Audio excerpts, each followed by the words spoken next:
السلام علیکم ورحمۃ اللہ وبرکاتہ۔ الحمدللہ رب العالمین والصلاة والسلام علی النبی الکریم وعلی آلہ وصحبہ اجمعین۔ عزیزان گرامی، پیارے بھائیو بہنوں، ایک اہم موضوع لے کر آپ کے سامنے حاضر ہوئی۔ آج کے اس درس میں موضوع ہے مختلف نمازیں جو اللہ کے رسول صلی اللہ علیہ وسلم نے اپنی امت کو بتائی۔ نماز فرض ہے ایک مسلمان کے اوپر، لیکن ہر نماز فرض نہیں ہے۔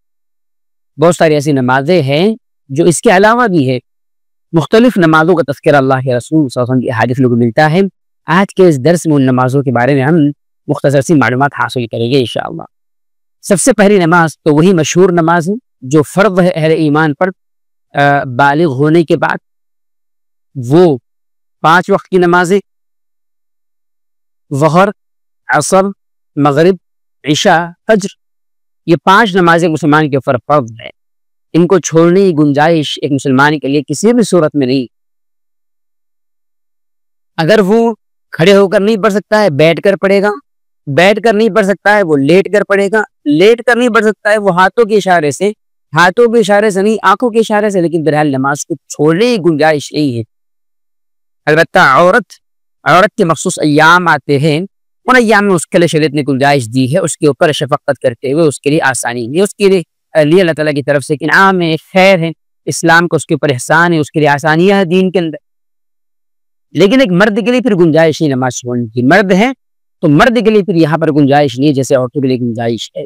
یہ نمازیں جو 5 اوقات کی نمازیں ہیں، یہ انسان کے لیے کامیابی کی بنیاد ہے اگر ایک مسلمان مرد عورت ان 5 نمازوں کا صحیح سے اہتمام کر لے تو۔ اس بارے میں صحیح بخاری مسلم کی حدیث ہے۔ حدیث کے راوی سیدنا طلحہ بن عبید اللہ ہے، کہتے ہیں کہ اللہ کے رسول صلی اللہ علیہ وسلم کے پاس ایک شخص آئے، انہوں نے آپ صلی اللہ علیہ وسلم سے اسلام کے بارے میں سوال کیا، تو آپ نے جب ان کو جواب دیا تو جواب میں آپ نے ان کو یہی بتایا کہ ایک مسلمان کے اوپر 5 صلوات فی اليوم واللیلہ، 5 نمازیں دن اور رات میں فرض ہیں۔ انہوں نے کہا اللہ کے رسول هل علی غیرہن، ان 5 کے علاوہ اور بھی نمازیں ہیں؟ آپ نے فرمایا نہیں، کہ یہ فرض ہے، الا ان تطوع، اللہ ہے کہ تم کوئی زائد نماز نفل کے طور پر پڑھ لو۔ پھر انہوں نے پوچھا اللہ کے رسول صلی اللہ علیہ وسلم اور بتائیں، آپ نے بتایا وصوم شہر رمضان، ماہ رمضان کے روزے۔ انہوں نے کہا اللہ کے رسول صلی اللہ علیہ وسلم هل علی غیرہ، اس ماہ رمضان کے علاوہ اور بھی روزے میرے اوپر فرض ہیں؟ آپ صلی اللہ علیہ وسلم نے فرمایا لا الا ان تطوع، نہیں، اللہ ہے کہ تم نفل کے طور پر روزے رکھو، مطلب زائد فرض کے علاوہ۔ پھر آپ صلی اللہ علیہ وسلم نے ان کو زکوٰۃ کے بارے میں بتایا، انہوں نے کہا اللہ کے رسول میرے اوپر کیا زکوٰۃ کے علاوہ بھی کچھ فرض ہے؟ هل علی غیرها، آپ نے فرمایا لا الا ان تطوع، نہیں، اللہ ہے کہ تم نفلی صدقات اور خیرات ادا کرو اپنی جانب سے، وہ تمہارے لیے خیر کا باعث ہوگا۔ یہ آدمی نکلے وہاں سے اور کہا کہ میں ان چیزوں پر جو اللہ کے رسول نے بتائی ہے نہ زیادتی کروں گا نہ کمی کروں گا، اس پر میں بالکل جیسے آپ نے بتایا ویسے عمل کروں گا میں، یعنی میں 5 نمازیں پڑھوں گا، ماہ رمضان کے روزے رکھوں گا، زکوٰۃ ادا کروں گا، جو اللہ کے رسول نے بتایا بس وہ۔ آپ صلی اللہ علیہ وسلم نے اس آدمی کے ان جملوں کے جواب میں کہا افلح ان صدق، اگر اس آدمی نے ان چیزوں پر عمل کر لیا یہ کامیاب ہے۔ یہ پتہ کیا چلا، اگر آپ تہجد نہیں بھی پڑھتے ہیں، تراویح نہیں بھی پڑھتے ہیں، 4 اور عشاء کی نماز نہیں بھی پڑھتے ہیں، یہ دیگر جو نمازیں آپ نہیں بھی پڑھتے، لیکن آپ کے پاس فرائض میں کوتاہی نہیں ہے، 5 نمازوں میں کوئی کوتاہی نہیں ہے، تو انشاءاللہ آپ کامیاب ہیں، آپ کامیاب ہیں، بشرطے کہ اس میں کمی نہیں ہونا چاہیے۔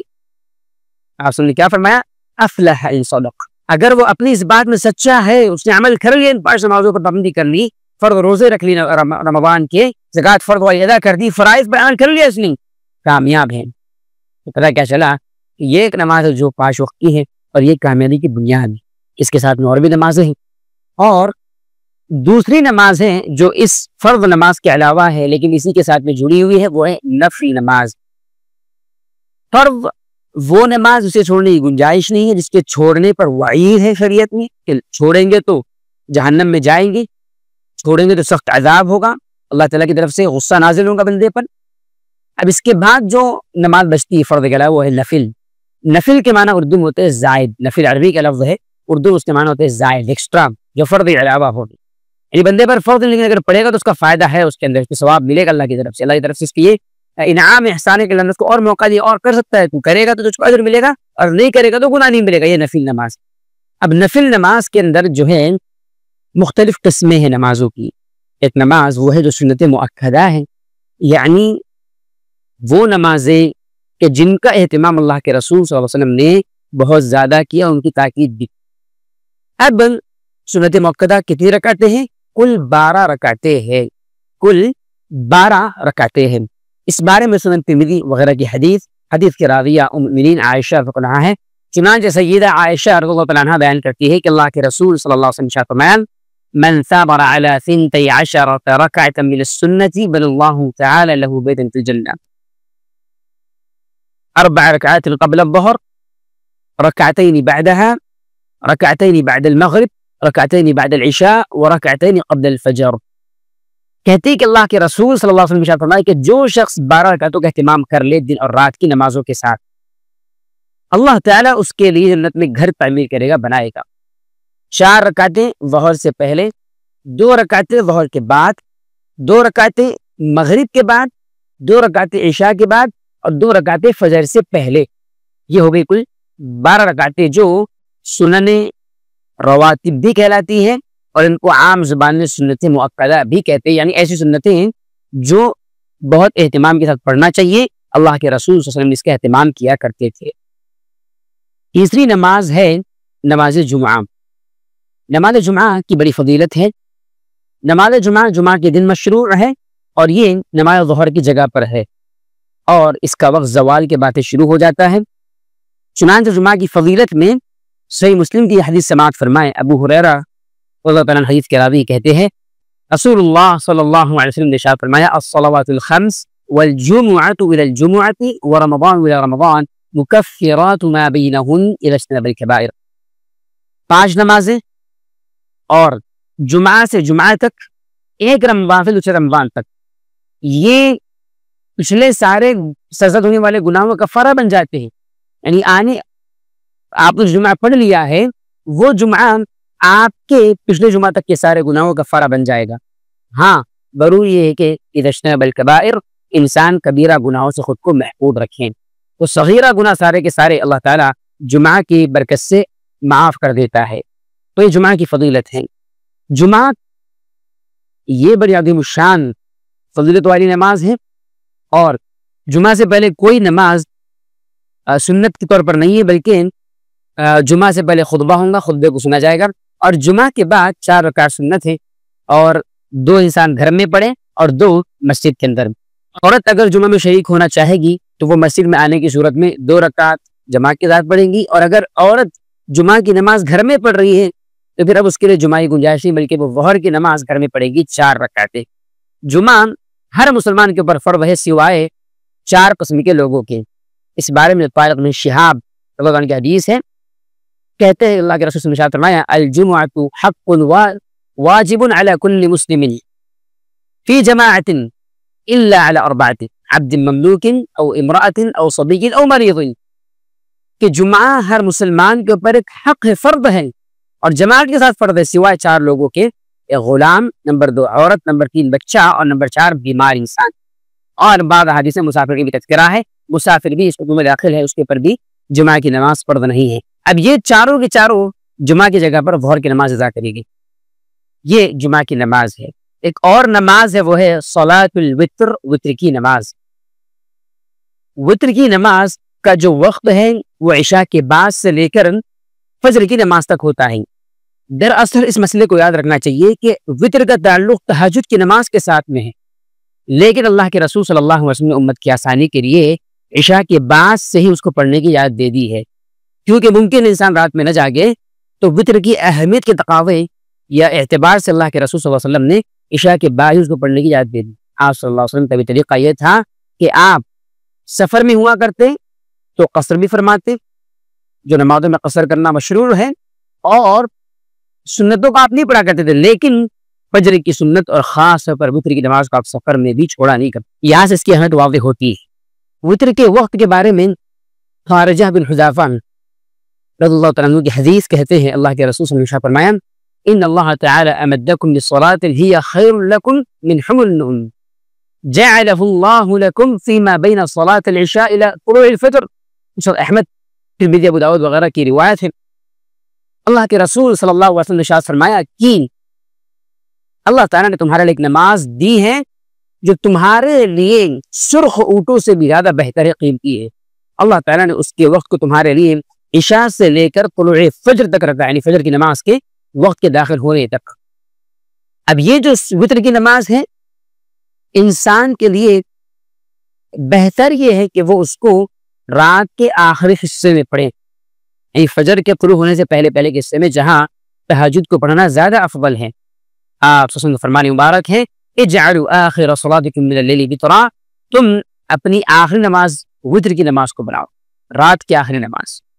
لیکن اگر انسان کو یہ ڈر ہو کہ وہ رات میں جاگے گا نہیں، سیدھا فجر کی نماز کے وقت جاگے گا اور تہجد کے وقت میں جاگ نہیں پائیں گا، تو اس کے لیے بہتر ہے کہ وہ فطر کی نماز کو عشاء کے بعد ہی پڑھ کر سو جائیں۔ اس بارے میں ابو ہریرہ رضی اللہ عنہ کی حدیث سے کہتے ہیں، مجھ کو میرے خلیل محمد صلی اللہ علیہ وسلم نے 3 باتوں کی وصیت، ان میں سے ایک کیا تھی؟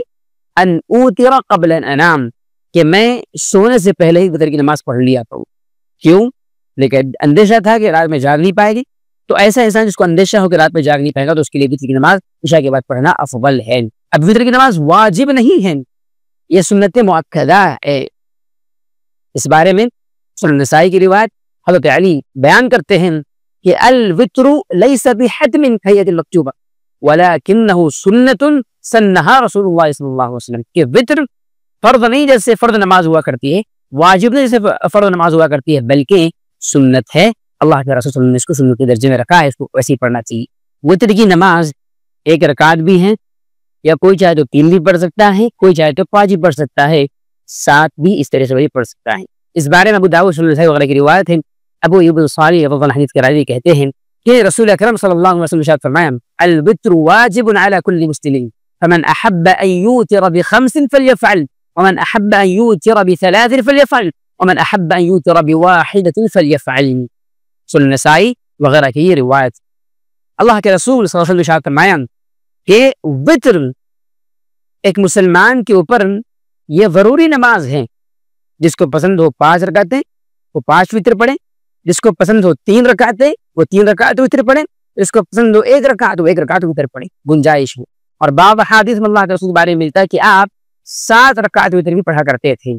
تو اب یہ جو طریقہ ہے، یہاں پر دونوں بھی طریقے ہیں وتر کی نماز کے پڑھنے کے۔ ایک تو یہ کہ انسان 2 رکعت پڑھیں سلام پھیر دیں، پھر 2 رکعت پڑھیں سلام پھیر دیں، پھر 2 رکعت پڑھیں سلام پھیر دیں، اس طریقے پر اسے 6 رکعت پڑھی۔ اب یہ جو ہے اس کے بعد 1 رکعت پڑھ کے وہ 7 رکعت کر دیں۔ ایسے ہی انسان وتر کی نماز کو 7 رکعتیں بھی پڑھ سکتا ہے ایک ساتھ۔ کیسے؟ وہ پہلی رکعت جب شروع کرے گا تو کسی بھی رکعت میں وہ تشہد کے لیے نہیں بیٹھے گا، سیدھے وہ 6ٹھی رکعت کے اندر تشہد میں بیٹھے گا اور وہاں پر وہ سلام پھیرے گا اور پھر 1 رکعت طاق کر کے پڑھے گا، الگ سے پڑھے گا، اس طریقے سے 7 رکعتیں پڑھے گا۔ لیکن ایک مسئلہ ایسے خیال رکھنا چاہیے، وتر کی نماز کو مغرب کی نماز کی طرح نہیں بنانا چاہیے۔ اس بارے میں امام دارقطنی نے اپنی کتاب میں حدیث کو لایا ہے۔ وتر کے بارے میں رسول اللہ صلی اللہ علیہ وسلم نے فرمایا وَلَا تَشَبَّهُ بِصَلَاةِ الْمَغْرِبِ، یعنی وتر کی نماز 5 پڑھو 7 پڑھو، لیکن وتر کی نماز کو مغرب کی نماز کی طرح نہ بناؤ۔ کیا معنی ہے اس کا؟ کچھ لوگ وتر کی نماز کیسے پڑھتے ہیں، وہ نماز شروع کرتے ہیں، دوسری رکعت میں تشہد میں بیٹھ جاتے ہیں تحیات پڑھنے کے لیے، اور اس کو پڑھنے کے بعد سلام پھیرنے کے بجائے اٹھ جاتے، جیسے مغرب میں اٹھتے 2 رکعت پر ہم تیسری رکعت کے لیے، تو یہ اٹھ جاتے وتر کی نماز میں بھی، اور اس کے بعد تیسری رکعت کو پھر مکمل کرتے۔ اس طریقے پر یہ مغرب کی نماز کی طرح اس کو بنا دیا گیا، یہ صحیح سنتی مخالفت۔ وتر کی نماز کے پڑھنے کے 2 طریقے ہیں۔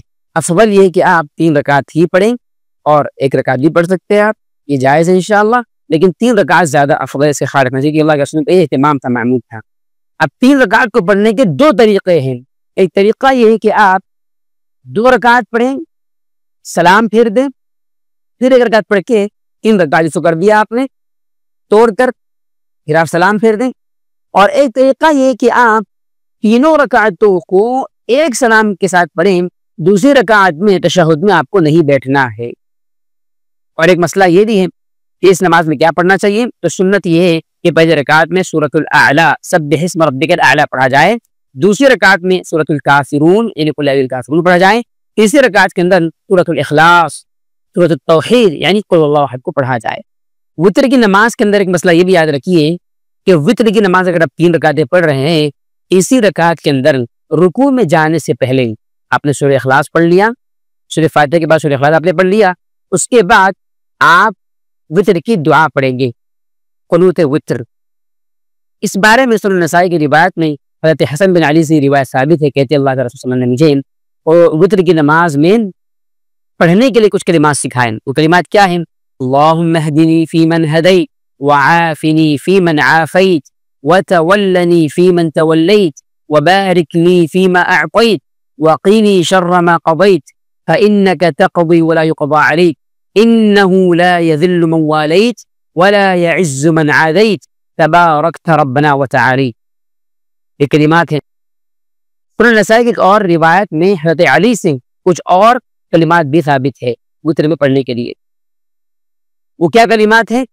اللہم انی اعوذ بک برضاک من سخطک وبمعافاتک من عقوبتک واعوذ بک من لا احصی ثناء علیک انت کما اثنیت علی نفسک۔ تو یہ دعا کو آپ یاد کریں گے انشاءاللہ، اور اس کا اہتمام آپ نے کرنا ہے، اور یہ دعا آپ نے رکوع میں جانے سے پہلے پڑھنا ہے۔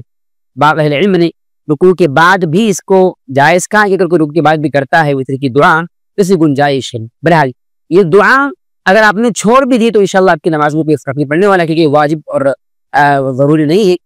اللہ کے رسول صلی اللہ علیہ وسلم سے کئی دفعہ وتر کی دعا کو، قنوت وتر کو چھوڑنا بھی ثابت ہے۔ جب آپ سے دعا کو چھوڑنا ثابت ہے تو دعا کے چھوٹنے پر سجدے ثواب کے اوپر لاگو لوں گا، بلکہ کوئی مسئلہ نہیں انشاءاللہ، بلکہ کبھی کبھی چھوڑنا بھی تھا سنت پر عمل کرنے کے لیے۔ ایسے ہی وتر کی نماز کے بعد آپ نے دعا پڑھنا ہے، سبحان الملک القدوس، یہ کلمات، ان کلمات کو آپ نے 3 بار کہنا ہے، اور تیسری بار میں آواز کو اونچی کرنا ہے، جیسے سبحان الملک القدوس، سبحان الملک القدوس، سبحان الملک القدوس، اس طریقے اللہ کے رسول صلی اللہ علیہ وسلم سے اور بھی ثابت ہے، رب الملائکۃ والروح، یہ کلمہ تو آپ ان کا اہتمام کر سکتے ہیں انشاءاللہ۔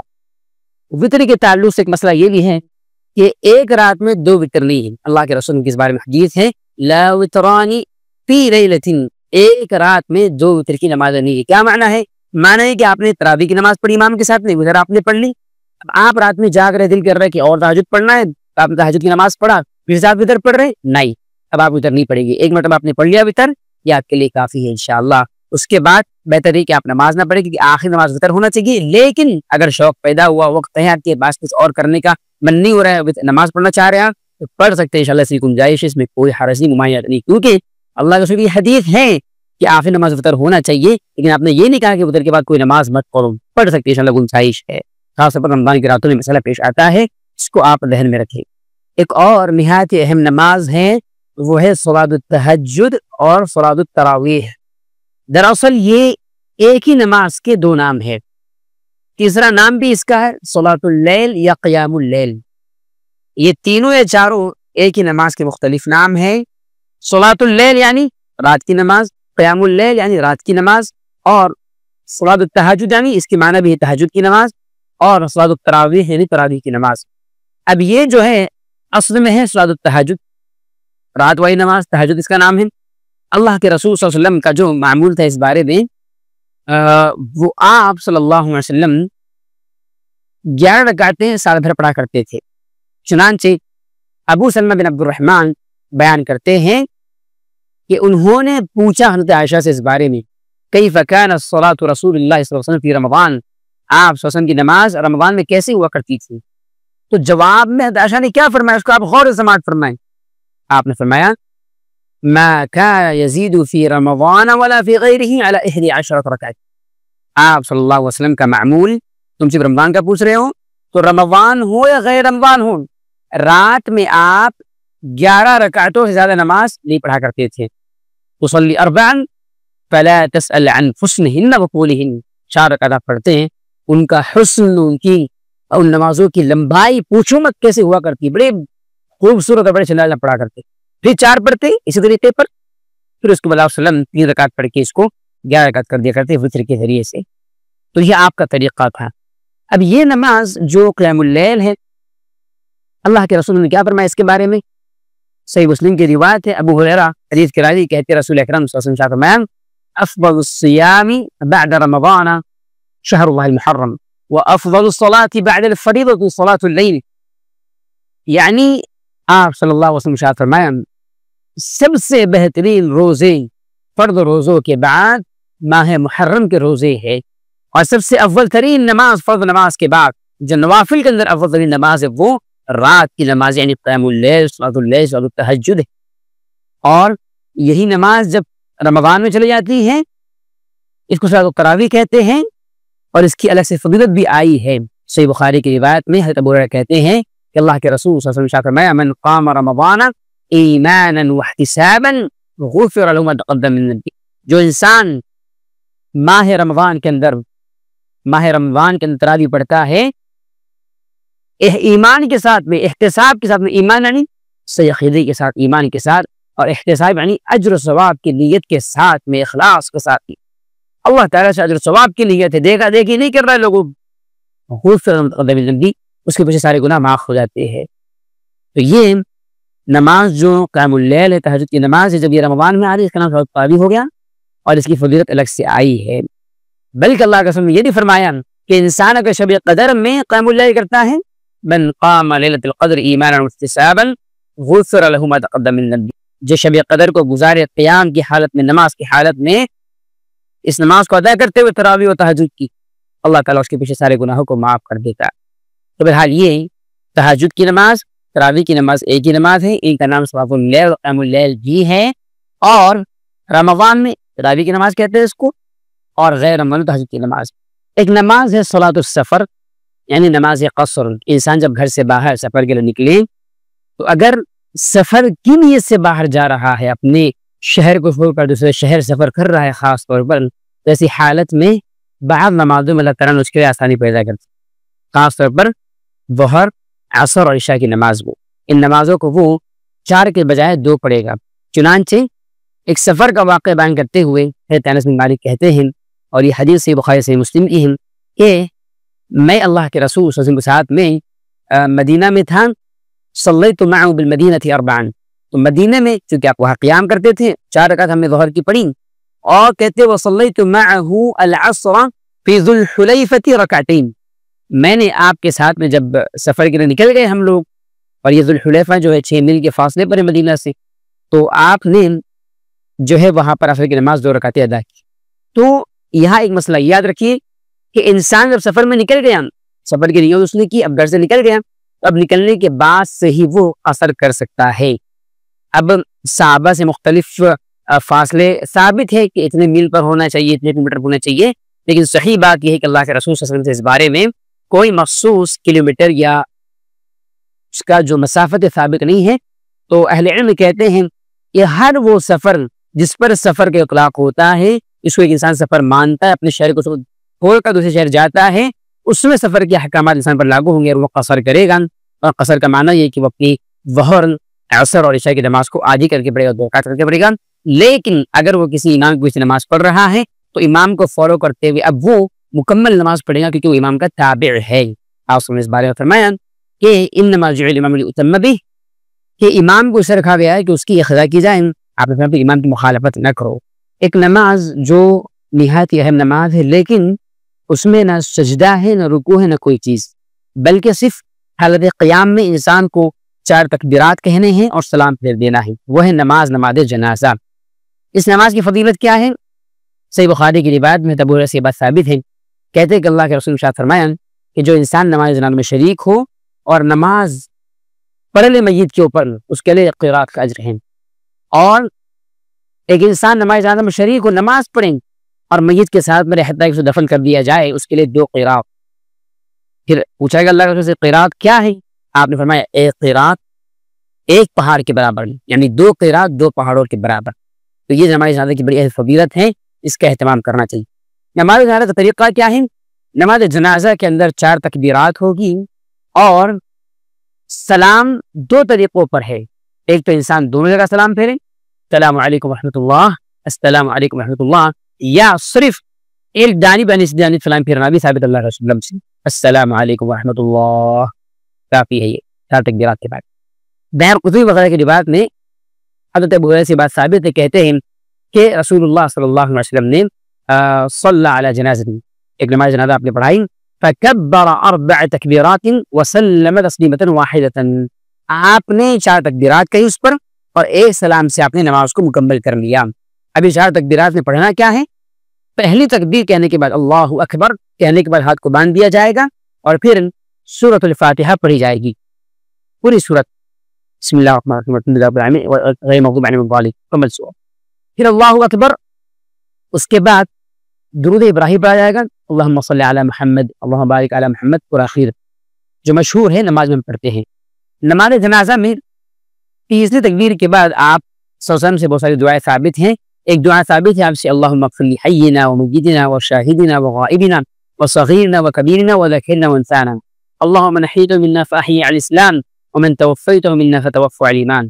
ایسے ہی یہ دعا کرنا بھی صحیح، خاص طور پر میت کے لیے۔ آپ صلی اللہ علیہ وسلم نے کیا فرمایا، جب نماز جنازہ تم پڑھو میت کے اوپر تو اس کے لیے خلوص کے ساتھ میں دعا کرو، تو یہ دعا خاص طور پر یاد کرو جب یہ سنا رہے آپ کو، اور اس کو میت کے لیے آپ پڑھا کریں، اللہم اغفر لہ وارحمہ وعافہ واعف عنہ واکرم نزلہ واسع مدخلہ ونقہ من الخطایا كما نقيت الثوب الأبيض من الدنس وأبدله دارا خيرا من داره وأهلا خيرا من أهله وزوجا خيرا من زوجه وأدخله الجنة وأعذه من عذاب القبر ومن عذاب النار۔ یہ آپ کریں۔ پھر اس کے بعد چوتھی تکبیر کے بعد آپ نے سلام پھیر دینا ہے، السلام علیکم ورحمۃ اللہ، ایک سلام ہی کافی انشاءاللہ، اور 2 سلام بھی آپ پھیر سکتے ہیں۔ اور بعض حدیث میں یہ ہے کہ آپ صلی اللہ علیہ وسلم چوتھی تکبیر کے بعد ہلکا سا خاموش رہا کرتے، مثلا اللہ اکبر خاموش رہتے، یعنی اس میں آپ اور دعا کرتے میت کے لیے، تو سنت یہ ہے کہ آپ پھر سے دعا کریں اور پھر اس کے بعد تھوڑا سا وقفہ لے کر آپ تھوڑا سا السلام علیکم ورحمۃ اللہ، ایک آپیش۔ اسی طرح ایک اہم نماز ہے صلاۃ العید، عید کی نماز۔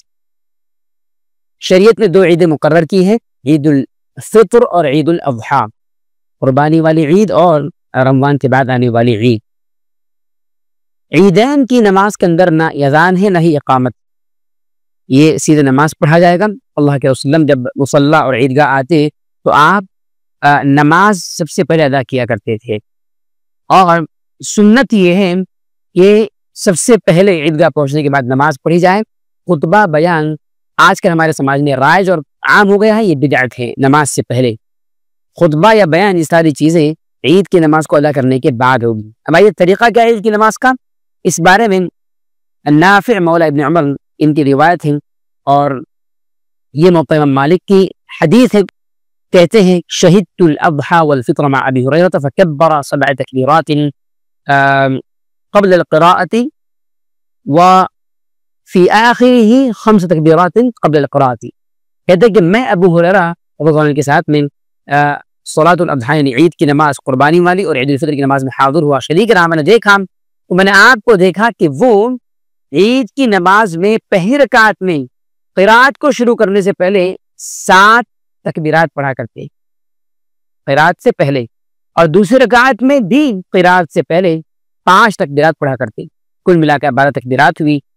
عید کی جو نماز ہے بالکل آسان نماز ہے، 2 رکعتیں اس کی ہے، جیسے ہم نماز پڑھتے ہیں 2 رکعت، بالکل ایسے ہی ہے، بس فرق اتنا ہے کہ جب آپ شروع کریں گے نماز تو آپ سب سے پہلے جو 7 تکبیرات کہیں گے، اللہ اکبر 1، اللہ اکبر، اللہ اکبر، اللہ اکبر، اللہ اکبر، اللہ اکبر، اللہ اکبر، یہ 7 ہو گئی۔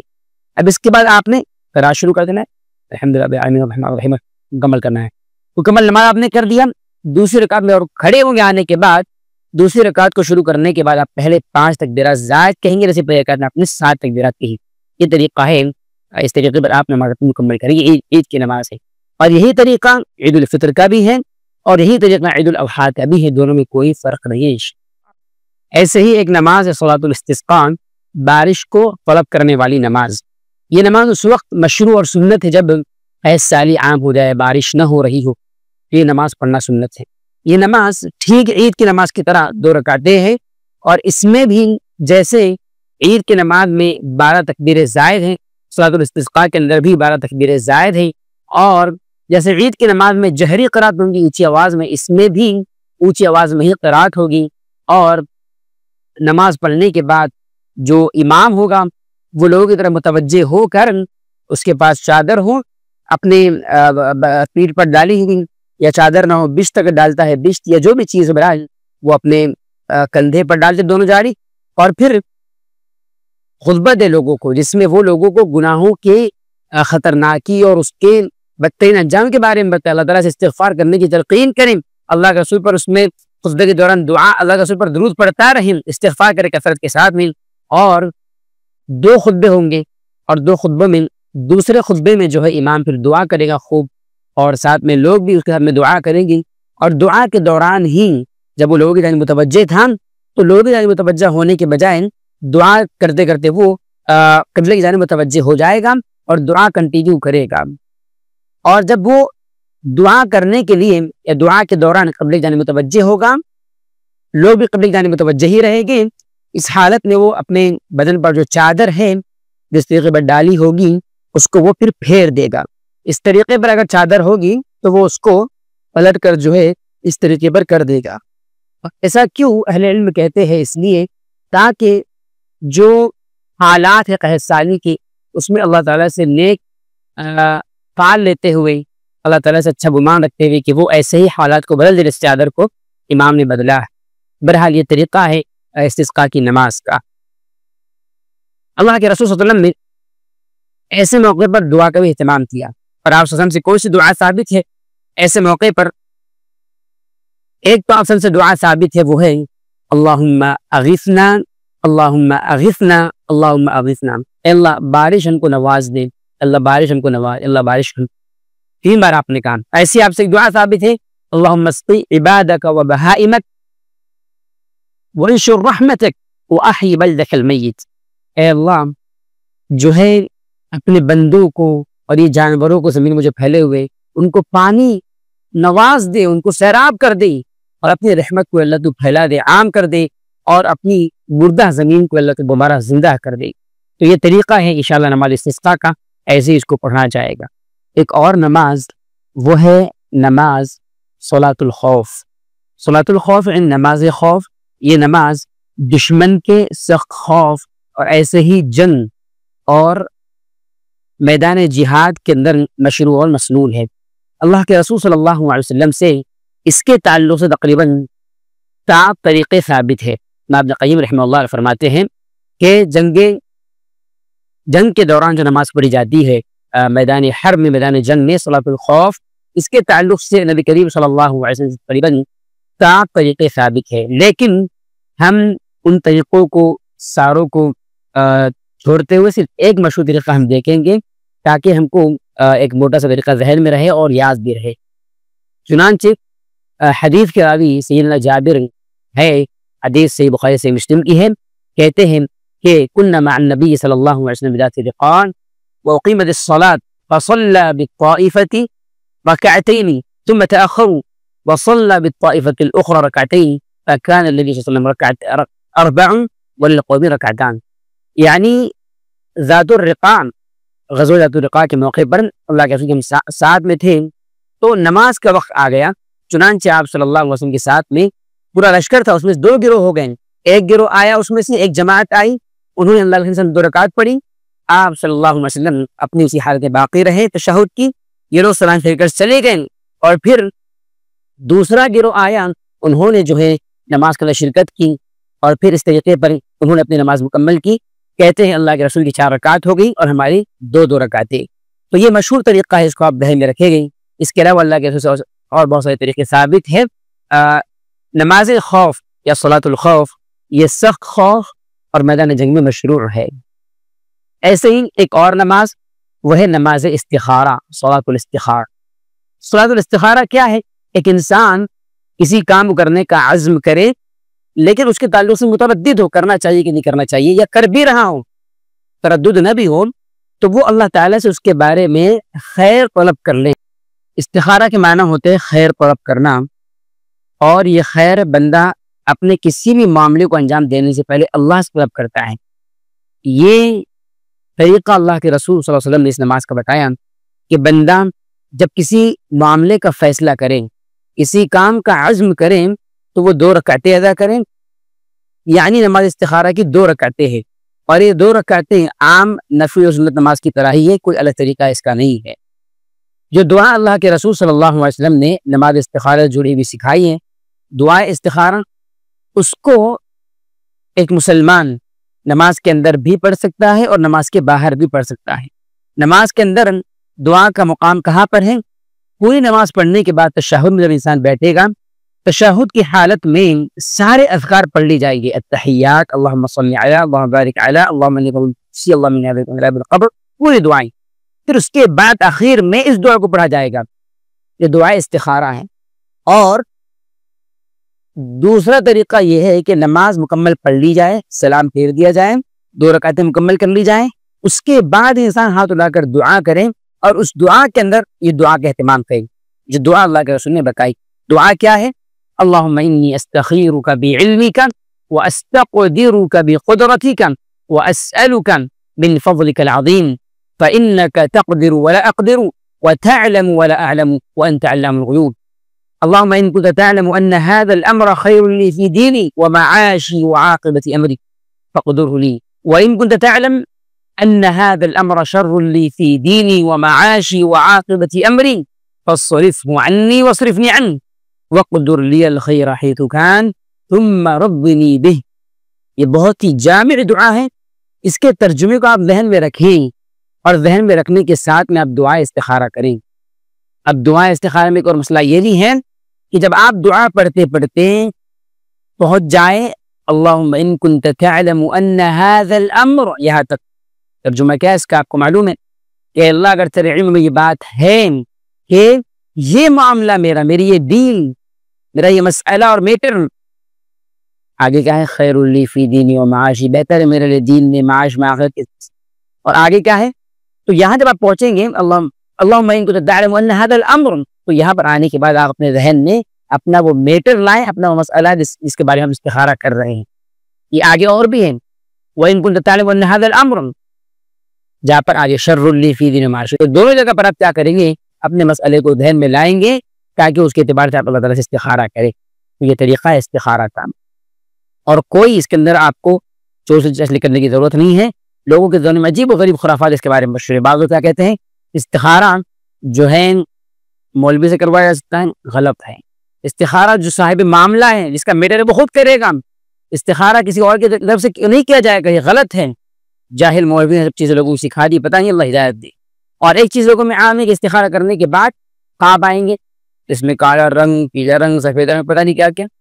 یہ جو ہے اس طرح کی خرافاتی باتیں نہیں نماز استخارہ کے اندر اللہ کے ساتھ، یہ جاہلیت والی باتیں ہیں۔ اور بعض لوگ خواب میں سانپ آئیں گے، یہ آئے گا وہ آئے گا، نہیں، خرافات ہیں۔ آپ کا معاملہ جب آپ نے استخارہ کر لیا اللہ تعالیٰ سے، اللہ تعالیٰ خود آپ کو ایک اچھی راہ پر لگا دے گا، آپ کو محسوس بھی نہیں ہوگا۔ ہاں، ظاہری اعتبار سے آپ کو دیکھنا ہے آپ کے لیے کیا بہتر ہے، کیا برا ہے، کیا اچھا ہے، کیا غلط ہے۔ آپ اپنے معاملے کو کرتے جائیے، آپ نے استخارہ کر لیا، معاملے کو آپ اللہ کے حوالے کر دیجیے، اللہ تعالیٰ خود آپ کے معاملے کو حل کر دے گا، آپ کو محسوس ہی نہیں ہوگا۔ اگر شر ہوگا کہیں پر، اللہ اس کو دور کر دے گا، جہاں پر خیر ہوگا آپ کو حضرت اللہ پہنچا دے گی انشاءاللہ۔ تو اس کا بہت زیادہ اہتمام کرنا چاہیے۔ اللہ کے رسول کے صحابہ نے کیا بتایا کہ اللہ کے رسول اس کی تعلیم ایسے دیا کرتے تھے جیسے قرآن کی تعلیم دیا کرتے تھے، تو اس کا اہتمام ہونا چاہیے۔ ایسے ہی ایک نماز ہے، وہ ہے صلاۃ الضحیٰ، جس کو نماز اشراق بھی کہتے ہیں، چاشت کی نماز، اور اس کو صلاۃ الاوابین بھی کہتے ہیں۔ اس کے بارے میں ترمذی کی حدیث میں اللہ کے رسول صلی اللہ علیہ وسلم سے جو بات آئی ہے، انس بن مالک حدیث کے راوی کہتے ہیں رسول اللہ صلی اللہ علیہ وسلم فرمایا من صلى الفجر في جماعة ثم قعد يذكر الله تعالى حتى تطلع الشمس ثم صلى ركعتين كانت لهم كأجر حجة وعمرة قال تامة، یعنی آپ نے فرمایا کہ جو انسان جماعت کے ساتھ فجر کی نماز ادا کریں، پھر دوسرا کام اللہ تعالیٰ کا ذکر کرتا بیٹھ جائے مسجد کے اندر، اور پھر اس کے بعد سورج کے طلوع ہونے کے بعد 2 رکعتوں کا اہتمام کرے، تیسرا کام ہی، اور پھر 2 رکعت پڑھ لیں، اللہ کے رسول نے فرمایا کہ اس کے لیے 1 حج اور 1 عمران مکمل ثواب ملتا ہے۔ اتنی بڑی فضیلت ہے، تو اس کا اہتمام ہونا چاہیے۔ اب یہ نماز جو ہے اس کو صلاۃ الضحیٰ بھی کہتے ہیں، نماز اشراق اور چاشت سے ہی نماز ہے، صلاۃ الاوابین یہی ہے۔ بعض لوگوں کو گمان ہے کہ مغرب کے بعد صلاۃ الاوابین ہوتی ہے، غلط ہے، یہ ایسا کہیں پر بھی ثبوت نہیں ہے۔ آپ کی حدیث واضح ہے صلاۃ الضحیٰ صلاۃ الاوابین، یعنی صلاۃ الضحیٰ ہی اوابین کی نماز ہے، چاشت کی نماز ہی اوابین کی نماز ہے۔ اب یہ نماز جو ہے اس کو اگر آپ نے سورج نکلنے کے 15-20 منٹ کے بعد پڑھا تو اس کو نماز اشراق کہتے ہیں۔ اشراق یعنی سورج کا طلوع ہونا، روشن ہونا، اور اس کو آپ تھوڑا اور وقفے کے بعد پڑھیں گے رک کر، سورج کے نکلنے کے تھوڑا اور دیر بعد نماز چاشت ہو جائیں گی یہ۔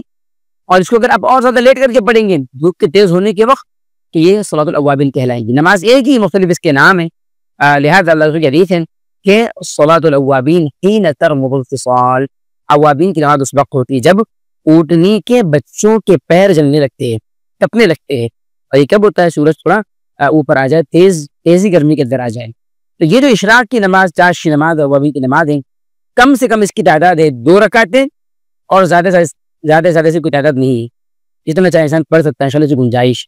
چنانچہ صحیح مسلم کی روایت میں سے تذکرہ ہے، معاذ رحمہ اللہ نے ام المؤمنین عائشہ سے سوال کیا کہ اللہ کے رسول صلی اللہ علیہ وسلم کی نماز جو چاشت کی نماز کیسے ہوا کرتی تھی؟ انہوں نے کہا کہ آپ 4 رکعت پڑھا کرتے ہیں، اور یزید ما شاء، جتنا اور آپ کا ارادہ ہوتا آپ زیادہ کر لیا کرتے ہیں۔ تو اس کی تعداد کوئی فکس نہیں ہے، لیکن انسان 4 پڑھے یا افضل ہے، اور زیادہ اگر پڑھتا ہے تو انشاءاللہ سے گنجائش ہے، کوئی اس میں حرج نہیں ہے انشاءاللہ۔ 2، لیکن یہ ساری نمازیں 2 کر کے پڑھ جائیں گی، 2 رکعت، پھر 2 پڑھے، 4 پڑھے، 6 پڑھے، 8 پڑھے، 10 پڑھے، کوئی حرج نہیں انشاءاللہ۔ البتہ کم سے کم 2 رکعتیں اس کی، اور اس کا اہتمام بہت زیادہ ہونا چاہیے، کیونکہ یہ نماز جو ہے انسان کو گناہوں سے روکنے میں بڑا کردار ادا کرتی ہے، انسان کے دل کو مضبوط کرتی ہے، بناتی ہے۔ اس کے علاوہ ایک اور نماز ہے تحیۃ الوضو، اور ایک اور نماز تحیۃ المسجد۔ یہ 2 نمازیں کون سی ہیں؟ انسان جب وضو کریں تو وضو کرنے کے بعد اس کے لیے سنت ہے کہ وہ 2 رکعت ادا کرے، اس کو تحیۃ الوضو کہتے ہیں۔ ایسے ہی جب وہ مسجد میں داخل ہوگا تو مسجد میں داخل ہونے کے وقت جب بھی داخل ہوگا اس کے لیے 2 رکعتیں پڑھنا مسنون ہے، وہ تحیۃ المسجد کہلاتی ہے۔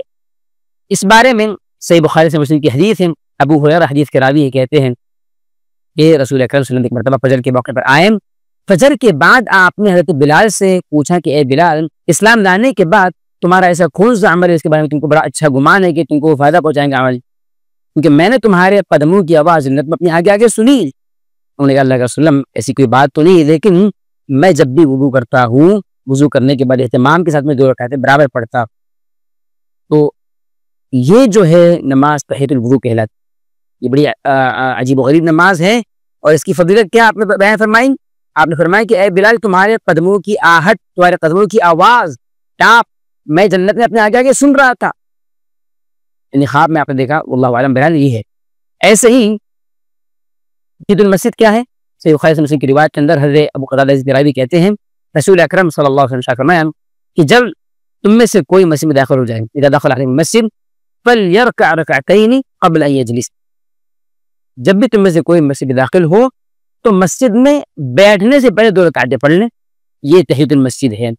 اس کو بعض علماء نے واجب قرار دیا ہے، لہذا اس کا اہتمام کرنا چاہیے۔ ایسے ہی ایک جو ہے بڑی اہم چیز وہ ہے سجدہ شکر، یہ مستقل نماز ہوئی لیکن سجدہ شکر، صلاۃ الشکر نام سے کوئی نماز نہیں، نماز شکرانے کی کوئی نماز نہیں ہے، لیکن شکرانے کی طور پر سجدہ ضرور ہے۔ اس بارے میں ابن ماجہ کی حدیث ہے، حدیث کے راوی ابو بکرہ ہے، کہتے ہیں النبی صلی اللہ علیہ وسلم کان اذا اتاه امر یسرہ او یسر بہ خر ساجدا شکر للہ تبارک و تعالی، کہ جب بھی آپ صلی اللہ علیہ وسلم کے پاس کوئی ایسی بات آتی جس سے آپ کو خوشی ہوتی، آپ کو اچھا لگتا، تو آپ اللہ تعالیٰ کے لیے سجدے میں گر جایا کرتے تھے۔ تو یہ ایک ہی سجدہ ہے جس میں آپ وہی پڑھیں گے سبحان ربی الاعلیٰ، سبحان ربی الاعلیٰ، تو ثابت ہے، کیونکہ آپ صلی اللہ علیہ وسلم سے سجدہ شکر میں خصوصاً کوئی الگ سے دعا ثابت نہیں، اس کا پڑھیں گے۔